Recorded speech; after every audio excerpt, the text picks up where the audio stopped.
Imagine waking up to find your home engulfed in flames, knowing that someone you trusted wanted you dead.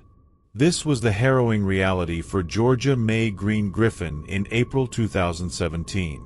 The night was unusually quiet in Baker County, Georgia. It was a time when the world seemed to be at rest, but for one woman, it was the beginning of a nightmare. The flickering orange glow pierced through the darkness as flames began to consume the modest home of Georgia Mae Green Griffin. Inside, the air was thick with smoke and the smell of burning wood. But this fire wasn't an accident. It was a deliberate act of violence. Georgia Mae Green Griffin, a 61-year-old spiritual healer, lay stabbed over 27 times. Her body, weakened by the brutal assault, fought against the pain and the fear. As the fire spread, she knew her only chance of survival was to escape. With every ounce of strength left in her, she dragged herself out of the burning house, leaving behind the chaos and the people who had betrayed her trust. Her attackers, Kimberly and Lenorris Williams, believed that Griffin had placed a root or voodoo curse on their marriage. They sought her out for spiritual healing, but when they felt their problems persisted, their desperation turned into rage. In their minds, Griffin was responsible for their marital woes, and in their twisted logic, only violence could set things right. Welcome to Vick's True Crime Stories, where we delve deep into the darkest corners of human psychology. If you're new here, don't forget to hit that subscribe button so you never miss another gripping story. Today, we'll explore the chilling tale of how superstition and unbridled rage led two individuals to commit an unimaginable act of violence against a woman who was supposed to help them. As we unravel the layers of this case, we'll examine the psychological underpinnings that drove the Williamses to such extremes. We'll also look at the broader implications of how deeply held beliefs can lead to tragic consequences. So stay with us as we dive into the dark side of superstition and its devastating impact on the lives of those involved. Let's take a step back to understand how this tragic incident unfolded. The story begins with Kimberly and Lenorris Williams, a couple whose relationship was strained by what they believed to be supernatural forces. Kimberly and Lenorris had been struggling in their marriage for some time. Their troubles seemed insurmountable, and conventional solutions didn't seem to help. In their desperation, they turned to an ancient belief: voodoo curses. They became convinced that their marital woes were the result of a curse placed upon them by someone with malevolent intent. In search of answers, they learned about Georgia Mae Green Griffin, a respected spiritual healer in Baker County, known for her abilities to remove such curses.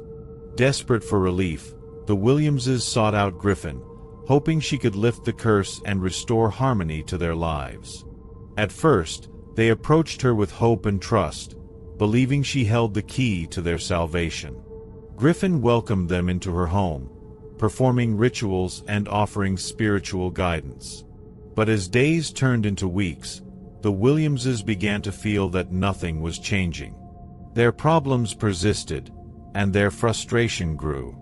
They returned to Griffin multiple times, each visit filled with increasing urgency and desperation.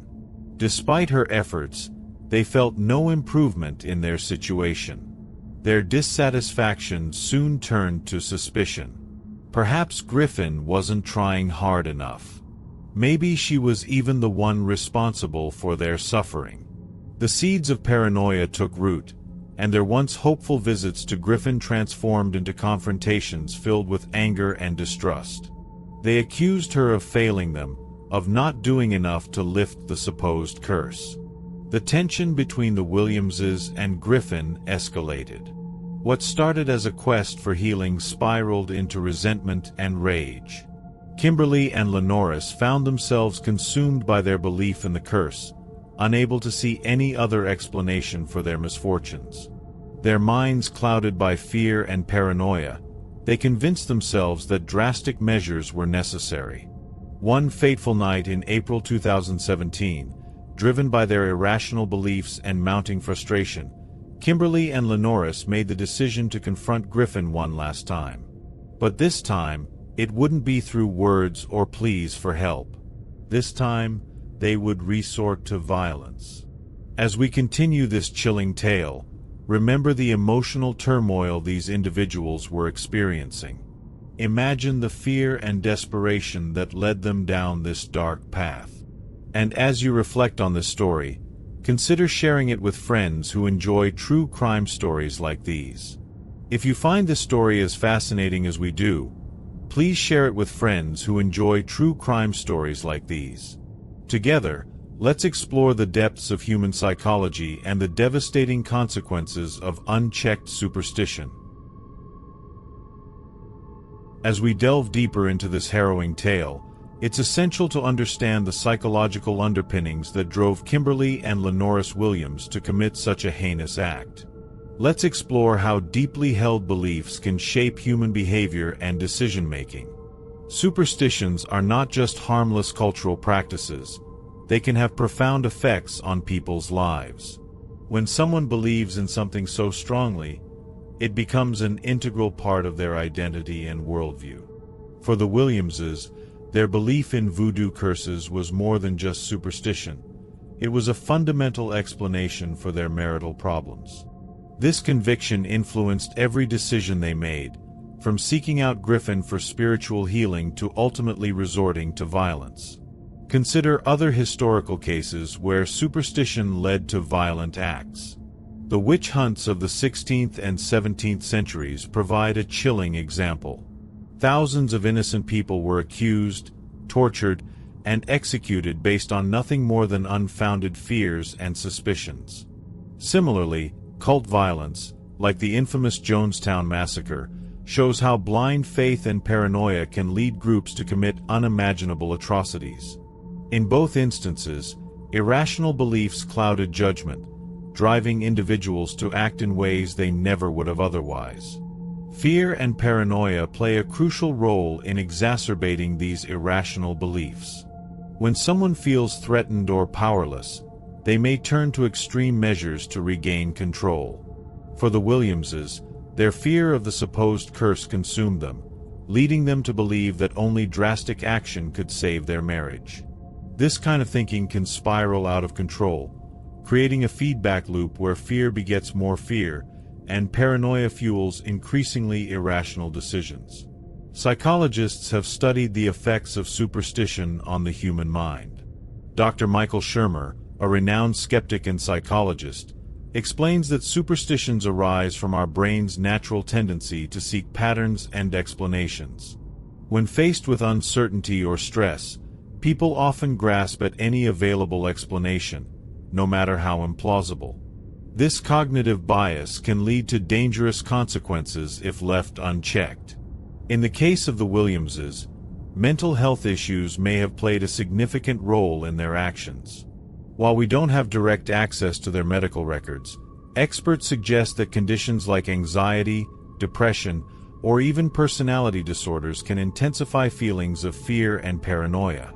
These mental health challenges can distort one's perception of reality, making it easier to believe in supernatural explanations for everyday problems. To gain further insight, let's consider the perspective of Dr. Sarah Thompson, a clinical psychologist specializing in trauma and belief systems. She notes that when individuals are under extreme stress, their capacity for rational thought diminishes. People who are struggling with mental health issues may find it difficult to separate fact from fiction, she says. Their desperation for answers can lead them to adopt harmful beliefs and behaviors. The combination of deeply held superstitions, fear, paranoia, and potential mental health struggles created a perfect storm for the Williamses. Their belief in the curse became an all-consuming force, driving them to desperate and violent actions. Understanding these psychological factors helps us comprehend why seemingly ordinary people can be pushed to commit extraordinary acts of violence. As we continue to unravel the complexities of this case, remember the power of belief and its impact on human behavior. Consider how superstitions, fear, and mental health can intertwine to create devastating outcomes. If you find this exploration as fascinating as we do, please share it with friends who enjoy true crime stories like these. Together, let's uncover the dark side of superstition and its far-reaching consequences.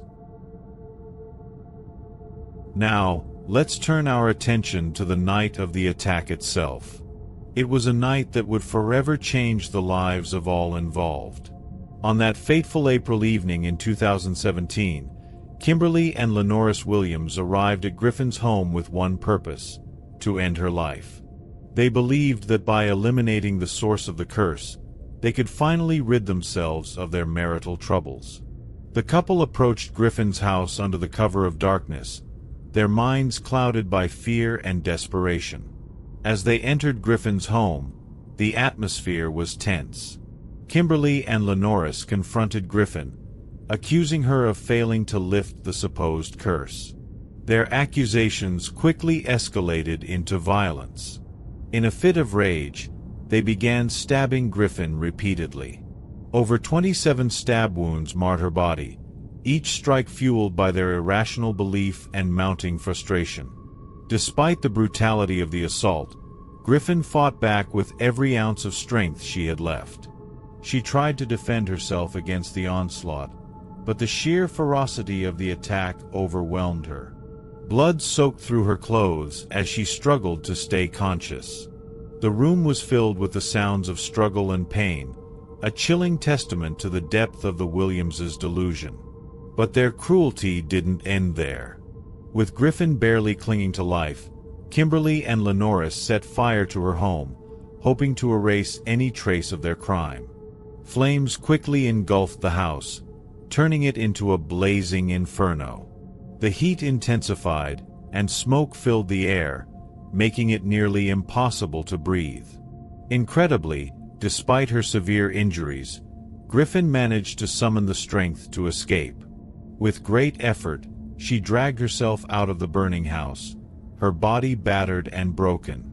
She stumbled away from the flames, collapsing on the ground outside.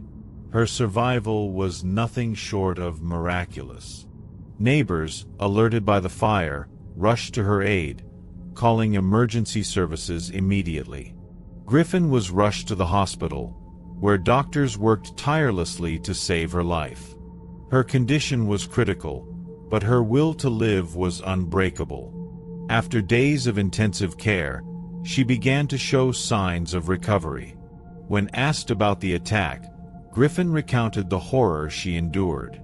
She described the terror of being stabbed repeatedly and the desperate fight for her life as the house burned around her. Despite the trauma, she expressed resilience and determination to rebuild her life. This story is far from over. Stick around to understand the deeper psychological factors at play. And if you haven't already, make sure to subscribe to Vick's True Crime Stories for more compelling content. As we continue, we'll explore how this brutal act of violence unfolded and examine the broader implications of superstition-driven crimes. Stay with us as we uncover the dark truths behind this harrowing tale. Now that we've explored the chilling details of the attack, let's turn our attention to the legal proceedings and sentencing. This part of the story sheds light on how justice was served and reflects on whether the punishments fit the crimes. The trial of Kimberly and Lenorris Williams began in early 2020, drawing significant media attention due to the brutal nature of their crime. The prosecution presented a compelling case, relying heavily on physical evidence and witness testimonies. Key pieces of evidence included Griffin's blood-stained clothing, forensic analysis of the stab wounds, and the remnants of the fire that had engulfed her home. Surveillance footage from nearby properties captured the couple's movements on the night of the attack, further solidifying the prosecution's argument. During the trial, prosecutors argued that Kimberly and Lenorris acted with premeditation and malice. They emphasized the couple's belief in voodoo curses and their desperate attempts to lift the supposed curse through violence. The defense, on the other hand, attempted to portray the Williamses as individuals driven to extreme actions by fear and paranoia. Their lawyers argued that mental health issues played a significant role in their clients' behavior, suggesting that they were not fully responsible for their actions due to psychological distress. Despite these arguments, the jury found Kimberly and Lenorris Williams guilty of aggravated assault, arson, and attempted murder. In February 2020, the court handed down their sentences. Kimberly Williams was sentenced to 35 years in prison, while Lenorris Williams received a 30-year sentence. These lengthy sentences reflected the severity of their crimes and the impact on their victim. Public reactions to the sentencing were mixed. Many praised the court for delivering justice and ensuring that the perpetrators faced severe consequences for their actions. Others, however, questioned whether the sentences adequately addressed the underlying psychological factors at play. Media coverage highlighted both sides of the debate, with some commentators emphasizing the need for mental health intervention rather than long-term incarceration. Reflecting on the sentences, it's important to consider the broader implications of the justice system's response. On one hand, the lengthy prison terms serve as a deterrent and provide a sense of closure for the victim and her community. On the other hand, the psychological aspects discussed earlier raise questions about the effectiveness of punishment alone in addressing deeply rooted issues like superstition and mental health disorders. Some experts argue that a more holistic approach, incorporating mental health treatment and rehabilitation, might have been more appropriate. Dr. Emily Carter, a forensic psychologist, suggests that understanding the root causes of such violent acts can lead to better outcomes. When individuals commit crimes driven by irrational beliefs and psychological distress, simply locking them away may not address the core problems, she notes. A combination of therapy, education, and support could help prevent future incidents. However, others contend that the severity of the Williamses' actions warranted the harsh sentences. They argue that regardless of psychological factors, the couple's decision to brutally attack an innocent woman demanded strong punitive measures. Ultimately, the fairness and justness of the sentences depend on one's perspective. While the court's decision acknowledges the gravity of the crime, it also highlights the ongoing challenges faced by the justice system in balancing punishment with rehabilitation. As we continue to explore this case, it's essential to recognize the complexities involved and strive for a deeper understanding of the factors that drive human behavior. This story underscores the importance of examining the psychological underpinnings behind criminal actions and considering alternative approaches to justice. It's crucial to examine the cultural context surrounding voodoo and root work, address common misconceptions, and highlight the educational value in understanding these practices. Let's explore how superstition-driven violence can have far-reaching consequences. Voodoo and root work hold significant cultural importance within many African American communities, particularly those with roots in the Caribbean and West Africa. These spiritual traditions are not merely superstitions. They are deeply ingrained systems of belief that offer guidance, healing, and community support. Voodoo, often misunderstood as dark magic or witchcraft by outsiders, is a religion that emphasizes connection with ancestors, spirits, and nature. Root work, similarly, involves using herbs, rituals, and prayers to address physical and spiritual ailments.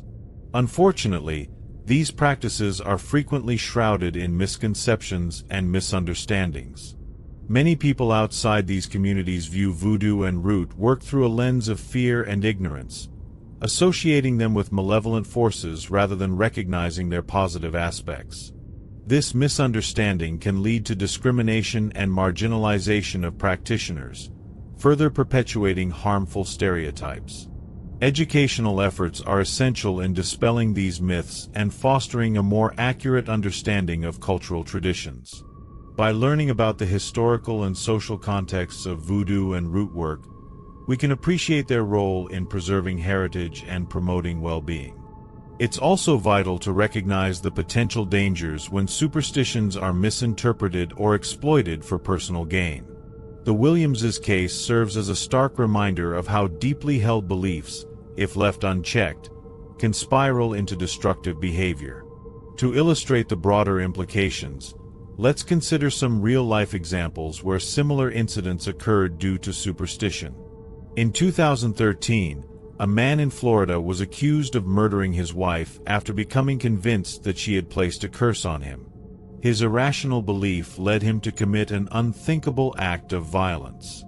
Another case involved a woman in New Orleans who was attacked by her neighbor, who believed she had cast a spell over him. These stories highlight the tragic consequences of superstition-driven actions. In South Africa, there have been numerous cases of witch hunts, where individuals accused of practicing witchcraft were brutally assaulted or killed. These incidents underscore the global prevalence of superstition-related violence and the urgent need for education and awareness. By examining these cases, we can better understand the underlying psychological and societal factors that contribute to such tragedies. The educational value of studying these incidents lies in their ability to inform and prevent future occurrences. By promoting empathy, understanding, and respect for diverse cultural practices, we can create a safer and more inclusive society. It's essential to approach these topics with sensitivity and an open mind, recognizing the complexities involved and striving for informed dialogue. As we conclude this segment, remember the importance of cultural literacy and the dangers of unchecked superstition. If you find this exploration enlightening, please share it with friends who enjoy true crime stories like these. Together, let's continue to learn from these harrowing tales and work towards a world where understanding and compassion prevail.